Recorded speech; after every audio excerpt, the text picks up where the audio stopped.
tu es présent, agneau de Dieu.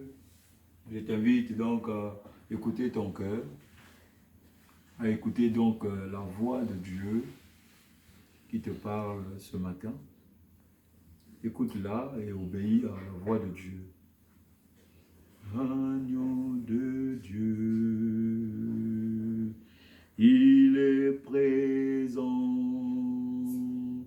Agneau de Dieu, agneau de Dieu, tu es vivant,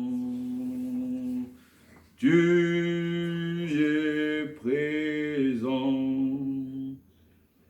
On va chanter un cantique. Jésus, par ton sang précieux, enlève mon iniquité.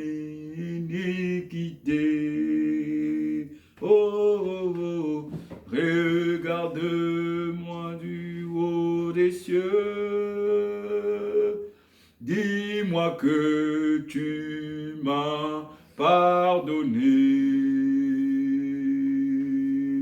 J'ai longtemps erré, cœur rebelle,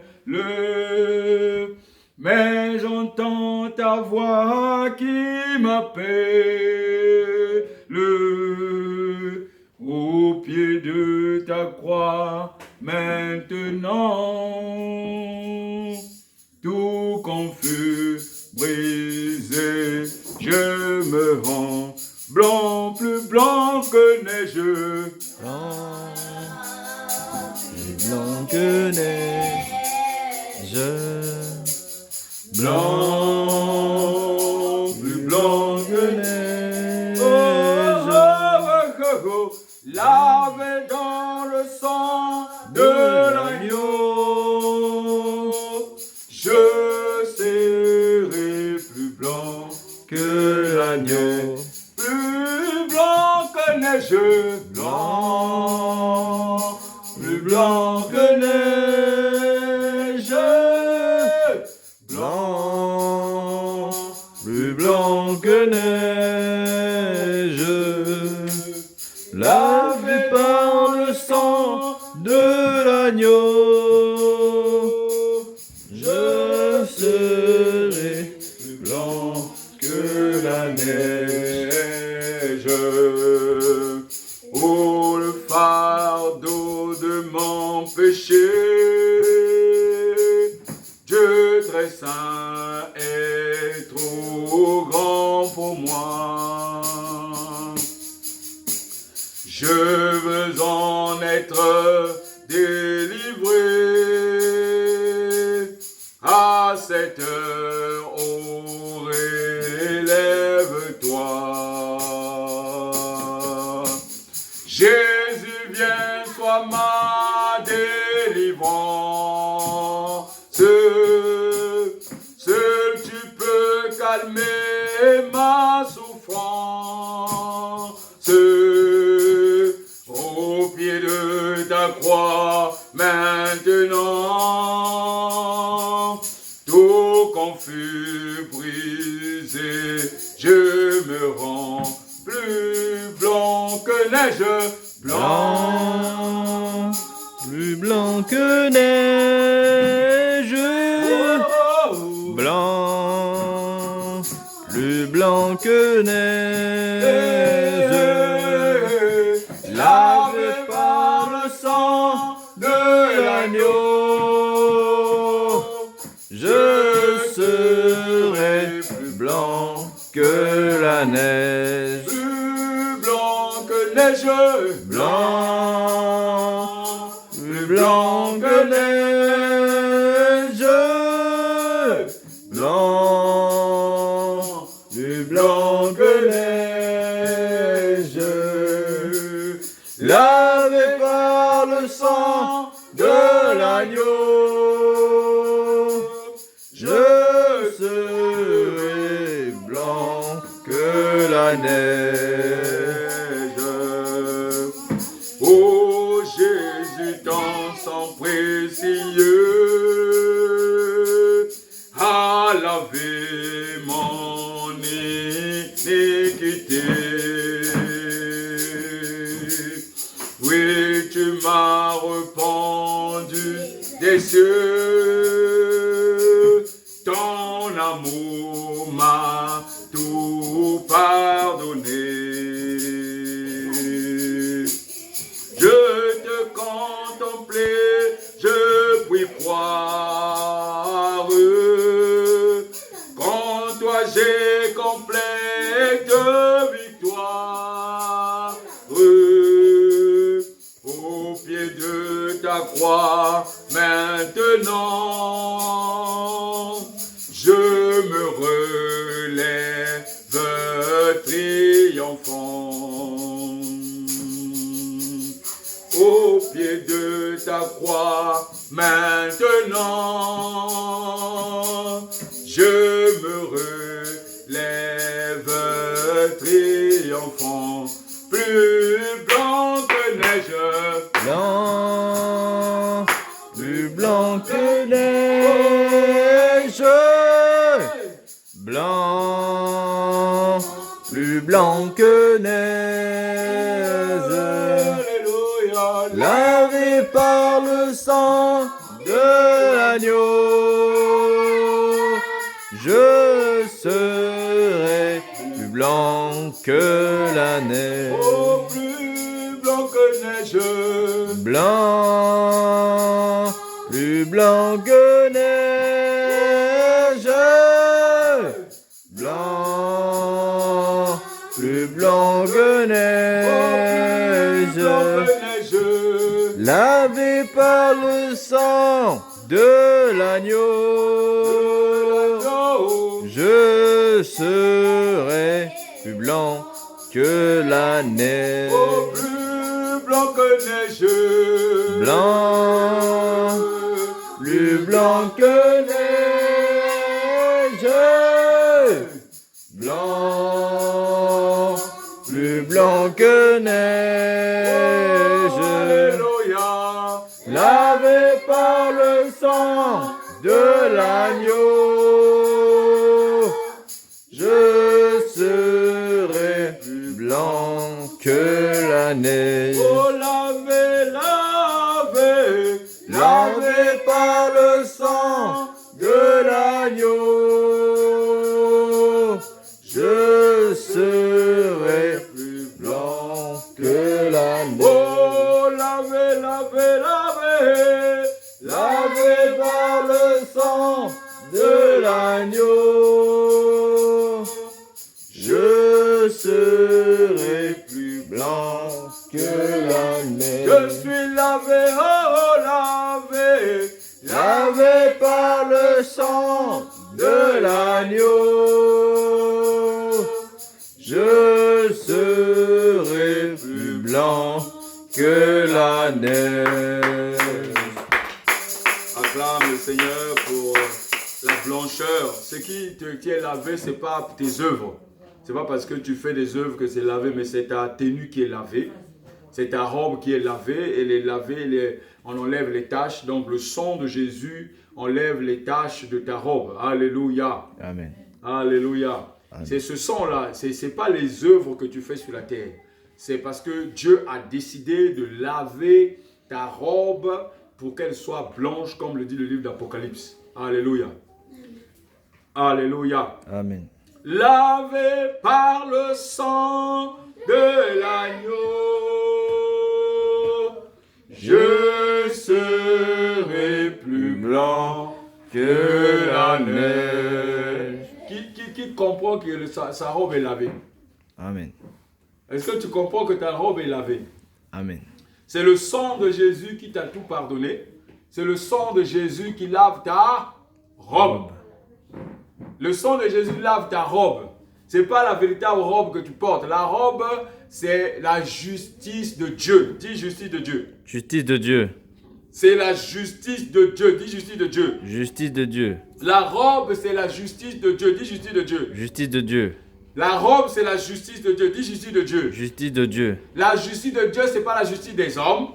La justice de Dieu, c'est ce que Dieu veut pour son peuple. Alléluia. Amen. Alléluia. Amen. La Bible dit que le peuple d'Israël qui a traversé la mer Rouge, quand ils sont arrivés dans le désert, ils ont commencé à insulter Dieu. Ils ont commencé à insulter Dieu qui les a fait passer la mer Rouge. Et la Bible dit que ce peuple qui a insulté Dieu n'a pas pu traverser le Jourdain. Ils sont tous morts dans le désert. La Bible dit aussi que le peuple d'Israël que Josué avait fait traverser le Jourdain, ils ont eu des victoires avec Jéthro. Le mur de Jéricho est tombé. La ville de Haï, la plus grande ville qui avait les Amoréens et tout ce qui s'y trouvait, a été prise avec Jéthro. Malheureusement, quand Josué est mort, ils sont repartis vers les dieux de Baal. La Bible dit que Salomon a hérité de David. Il a hérité de l'amour de Dieu en David. Malgré l'héritage et tout ce que Dieu a fait pour bâtir le temple. La Bible dit que la nuée de Dieu est arrivée, 2 Chroniques 7. La nuée de Dieu est tombée, a béni Salomon. Malgré cela, il a tourné le dos à Dieu. Il est allé s'amouracher avec les Sunamites, les Ammonites. Il a eu 700 concubines et 300 femmes. Il a désavoué Dieu. C'est son propre garde, c'est son propre serviteur qui lui a donné la mort. Alléluia. Qui es-tu pour que tu reçoives plus de grâce que ceux-là qui étaient avant toi? La Bible te dit, Dieu t'appelle et tu viens à son service. Et si tu ne fais pas son service, Dieu va t'abandonner. Dis abandonner. Abandonner. Abandonner, dis abandonner. Abandonner. Dieu abandonne les infidèles. Dis les infidèles. Les infidèles. Les infidèles, ce sont ceux qui ne font pas la volonté de Dieu. Les infidèles, ce sont ceux qui font les choses par rapport au monde. Ils bafouent Dieu. Ils ont bafoué Dieu. Lis la Bible, tu vas voir. Quelle est la sentence qu'avait reçue le peuple d'Israël au temps du roi Sédécia? Dans le livre de 2 Rois, mon ami, ils ont été désavoués. Le peuple de Babylone est venu les piller, a pillé l'église, a pillé le peuple d'Israël, les emmener en déportation en prison. Qui es-tu toi pour désavouer Dieu? Qui es-tu pour désavouer Dieu? Et tout le peuple infidèle se sont lynchés. Le peuple infidèle, ne respectant pas la voix de Dieu, se sont abandonnés. Abandonnés. Le peuple d'Israël qui n'a pas respecté la voix de Dieu fut abandonné. Dis abandonné. Abandonné. Abandonné, dis abandonné. Abandonné. Ils ont été traqués. Ils ont été désavoués. Ils sont allés donc en déportation. Alléluia. Amen. L'infidélité des chrétiens aujourd'hui, c'est des gros Gédéons. Dieu fait des miracles. Dieu fait des choses dans leur vie. Mais ils sont incapables de voir la main de Dieu. Incapables d'être fidèles à Dieu. Et quel que soit le rang pour lequel ils occupent. Regarde Salomon. Il était roi d'Israël. Mais il a désavoué Dieu. Il a trouvé 700 concubines et 300 femmes. Et il est allé s'amouracher avec les Ammonites, les Sunamites, peuple interdit. Dieu a fait sortir ce peuple de la disette. Salomon qui est né d'un procès d'adultère, Dieu avait pardonné cela. Ce peuple n'a pas reconnu Salomon. Jésus est arrivé. Jésus est arrivé, lui-même le Messie. Ce peuple ne l'a pas reconnu. Ce peuple l'a maltraité. Ce peuple n'a même pas écouté la voix qui était la voix de Jésus.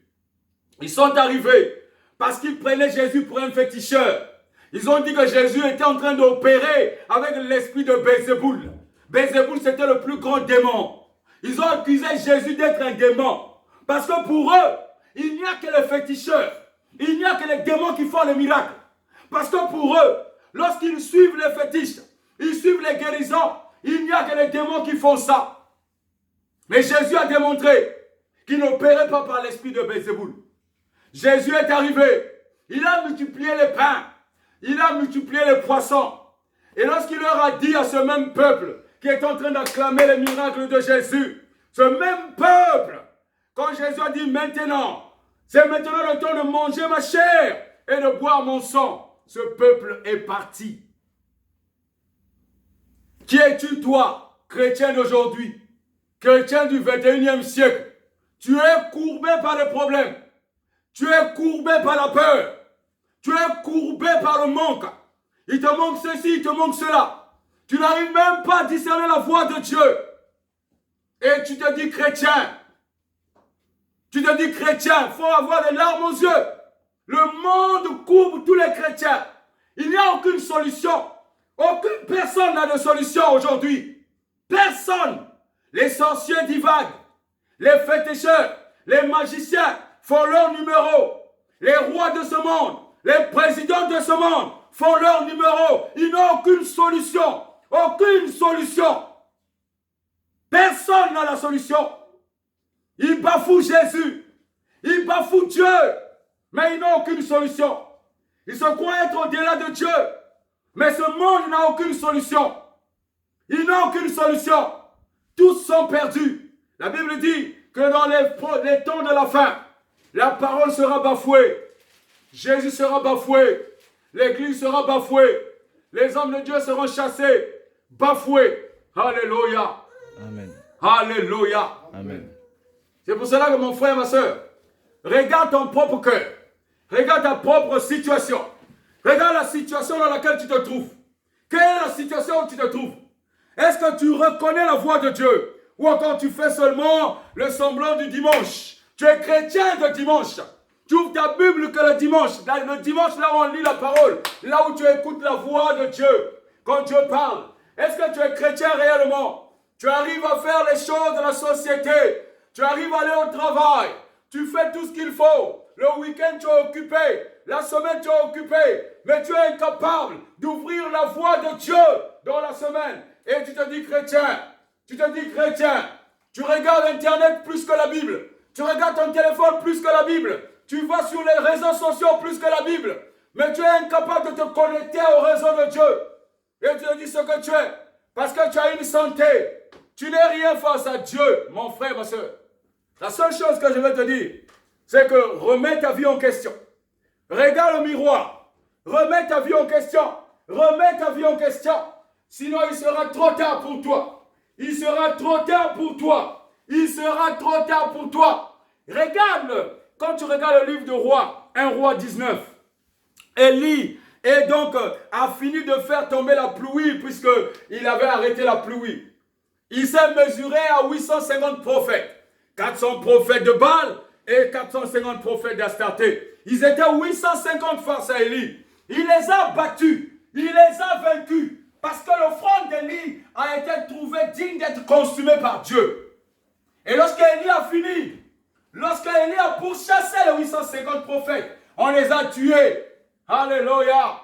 Alléluia. Et lorsqu'ils furent tués, la Bible dit que Jézabel, une pauvre femme, dit pauvre femme. Pauvre femme. Il y a beaucoup de pauvres choses qui te font courber. Il y a des raisonnements qui te font courber. Le monde n'a pas de solution à cause de ça. À cause des choses qui font courber. Une pauvre femme a fui face à Élie. Une pauvre femme qui avait fui parce qu'il faisait des miracles. Lorsqu'elle s'est levée devant le roi Akab, il dit bon, c'est qui a fait tout ça? C'est Élie, oui, nous tous nous avons fui. Mais dites à Élie que le jour que je vais attraper sa tête, je vais lui trancher la tête. Alléluia. Amen. Et regarde Élie qui avait arrêté la pluie. Regarde Élie qui a fait tomber la pluie. Regarde Élie qui a fait tomber 850 personnes. Il les a pourchassés jusque dans les tanières. Il les a tous tués. Mais regarde Élie qui va fuir face à une femme. Alléluia. Amen. La femme s'est levée. Jézabel dit à Akab, es-tu roi, oui ou non? Oui, mais si tu es roi, tu peux demander la tête d'Élie. Alléluia. La tête de Jean-Baptiste a été demandée par une femme qui dansait devant le roi Hérode. Il était là. La femme dansait devant le roi. Et quand la femme a eu des problèmes avec Jean-Baptiste, La femme donc a eu des problèmes. Pourquoi? Parce que Jean-Baptiste est venu dire à la femme, tu étais la femme du petit frère du roi. Tu ne peux pas être la femme maintenant du roi. C'est le contraire qui se fait. C'est le petit frère qui hérite de la femme du grand frère. C'est pas le grand frère doit hériter la femme du petit frère. La femme s'est fâchée parce que la femme voulait être dans le royaume. Elle voulait être reine des choses du monde. Elle est allée donc voir le roi. Lors de la fête, la Bible dit que lorsqu'elle dansait, le roi n'était pas trop attentif. Elle a trouvé une solution. Elle est allée prendre sa fille de 18 ans. Alléluia.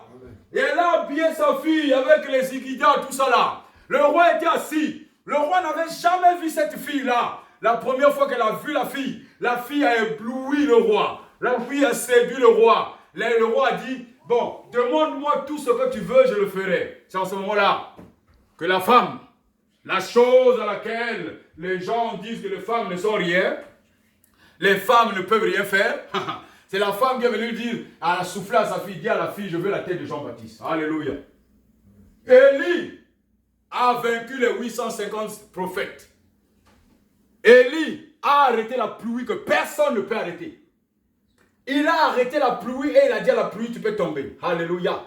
Élie a donné une offrande sur le feu. Il a mis les offrandes. Il a mis l'eau. Il a mis la viande bien grasse.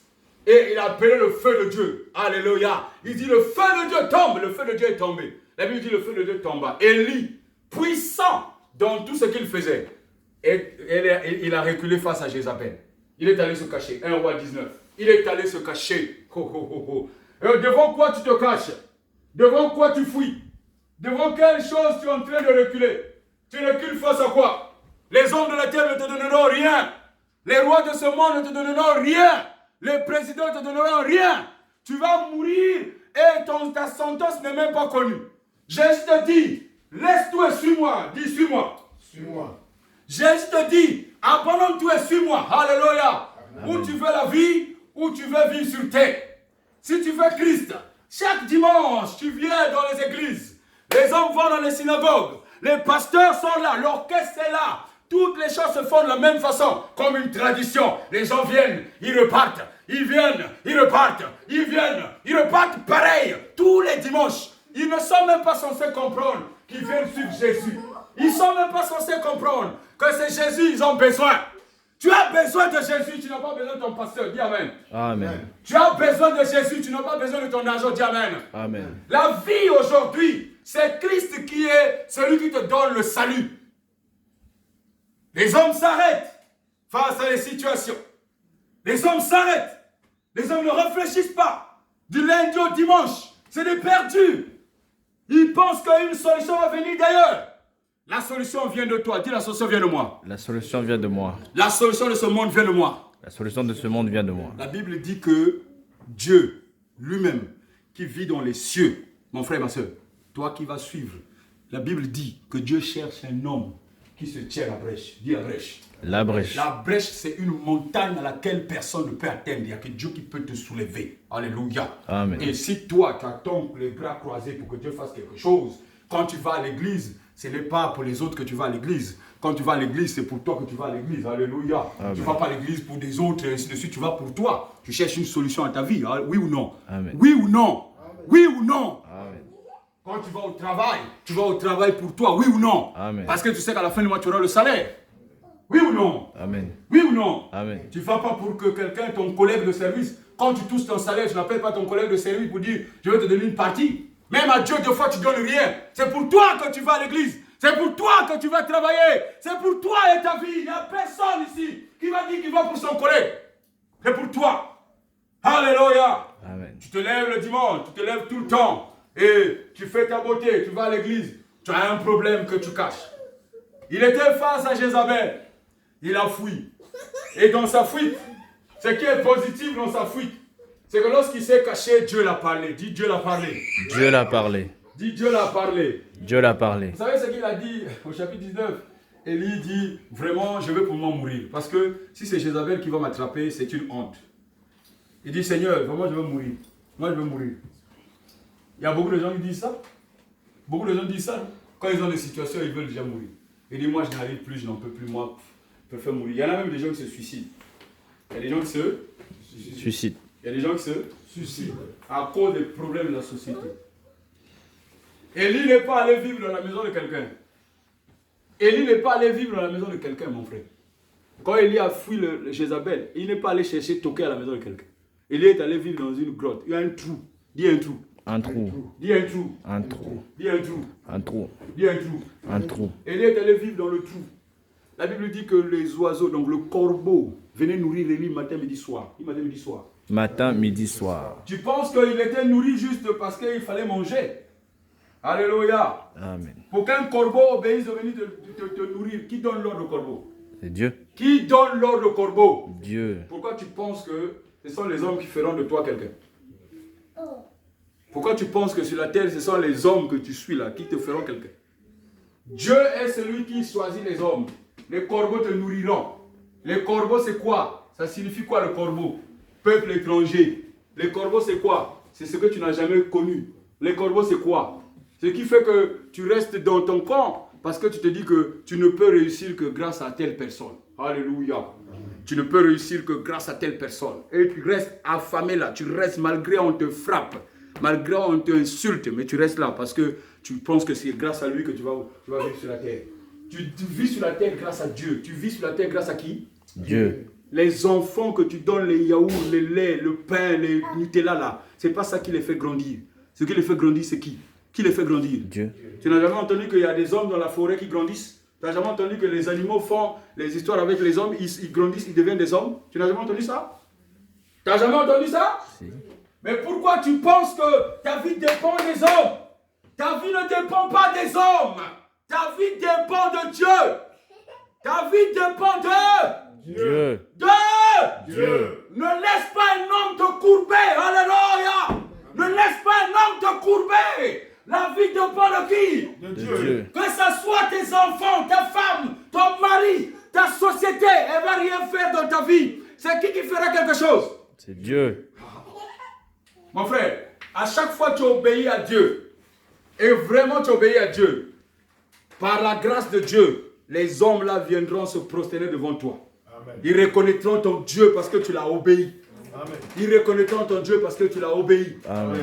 Alléluia. Amen. Regarde le roi David. Le roi David, il avait reconnu Dieu. Dieu l'avait quoi? Il avait dit que tu seras roi. Combien d'années plus tard il est monté au trône? Combien d'années il est monté au trône? Combien d'années le roi David est monté au trône? Il savait qu'il était roi. Alléluia. Alléluia. Amen. Et ce que je vous ai dit de positif, c'est que quand Élie est arrivé dans ce trou, Dieu lui a dit, bon, maintenant sors. Maintenant que tu as arrêté la pluie, quand on arrête la pluie, est-ce que les semences vont encore pousser? Non. On peut te nourrir un moment, mais à un moment, il n'y a plus rien, oui ou non? Oui. Quand il n'y a plus de pluie, il n'y a plus... Sémence. Quand il n'y a plus de pluie, il n'y a plus de semences. Quand il n'y a plus de pluie, il n'y a plus de... Sémence. Il dit, je bénirai ton sol, j'apporterai de la pluie à ta sémence, la pluie. Donc, s'il n'y a pas de pluie, il n'y a pas de... Sémence. S'il n'y a pas de sémence, il n'y a pas de nourriture, oui ou non? Amen. Et comme Élie avait donc dit 3 ans et demi, il dit à ma parole, Élie n'a pas dit au nom de Jésus, j'arrête la pluie. Non, Élie savait qui il était prophète oint par Dieu. Il a parlé, il dit que vous, la pluie ne tombera pas pendant 3 heures et demie, sinon à ma parole. Dis à ma parole. À ma parole. À ma parole. À ma parole. Pourquoi tu as peur de parler? Alléluia. Pourquoi tu as peur que Jésus est avec toi? Jésus est avec toi. Mais je ne comprends pas, moi, les chrétiens. Jésus est avec toi. Aucun homme ne peut t'influencer sur la terre. Même pas un magistrat, ni un juge. Cet homme-là, Élie, il est arrivé, donc le Seigneur lui a dit, va chez la veuve Sérepta. Il marchait, il a vu la veuve Sérepta qui était en train de cueillir le bois. Et il a dit, j'ai soif. La veuve lui a donné à boire. Il dit, j'ai faim. La veuve lui dit, non, c'est impossible que tu manges. Parce que j'ai le dernier repas qui reste, la dernière part de farine qui reste. C'est pour faire à manger pour mon fils et moi. Et puis nous allons... Quand nous allons manger, nous allons mourir. Donc, qu'elle mange, qu'elle ne mange pas, elle va mourir. Mais elle veut mourir, avant de mourir, elle veut manger. Moi, je trouve ça difficile. Quand on m'a dit que je veux mourir, ça sert à rien que je mange. Je veux manger pour faim. On mange pour faire quoi? C'est pas pour nourrir le corps. Si. Mais tu manges pour nourrir un corps qui va mourir. Ça sert à rien. Alléluia. Amen. Et lui dit que donne-moi ton gâteau que tu vas faire d'abord. Moi, je mange d'abord. Et puis, vous allez manger après. Et lorsqu'elle a dit ça, la veuve lui a dit, non, c'est impossible, tu es un escroc. Combien de personnes ici sur terre disent que, quand ils reçoivent une prophétie, ils disent que le prophète là, c'est un escroc. Combien de personnes insultent les prophètes, les pasteurs qui ont reçu la mission et l'onction de Dieu? Combien? Combien de chrétiens n'écoutent pas les pasteurs? Combien, malgré ils viennent à l'église, ils servent à l'église, combien n'écoutent pas les pasteurs? Combien? La majorité n'écoute pas les pasteurs. Ils n'écoutent pas une onction de Dieu. La dame n'a pas écouté. Élie a insisté. Le Seigneur dit qu'il faut insister. La dame avait un besoin. Alléluia. Amen. La dame était veuve, mais elle avait un besoin. Dis besoin. Besoin. Dis besoin. Besoin. Dis besoin. Besoin. Dis besoin. Besoin. Le besoin de la dame, c'est qu'elle voulait que son fils vive. Oui ou non? Parce qu'elle est en train de faire le gâteau, pourquoi? Elle est déjà vieille. Si elle meurt, il n'y a pas de problème, oui ou non? Amen. Elle est déjà veuve. Hein? La dame est veuve. La dame est vieille. Elle est déjà vieille. Si elle meurt, il n'y a pas de problème. Mais elle était en train de faire le gâteau pour qui? Pour son fils. Regarde le besoin de la dame. La dame voulait la vie au fils. Toi, tu as quel besoin? Quel est le besoin pour lequel tu t'approches de Dieu? Quel est le besoin? Quel est le besoin? Comment tu t'exprimes avec ton besoin? Regarde, la dame a fait le gâteau. Et Élie a mangé. La Bible dit que l'huile, la farine, l'orge et le blé ne manquaient plus dans cette maison. Alléluia. Amen. Il y avait la sécheresse.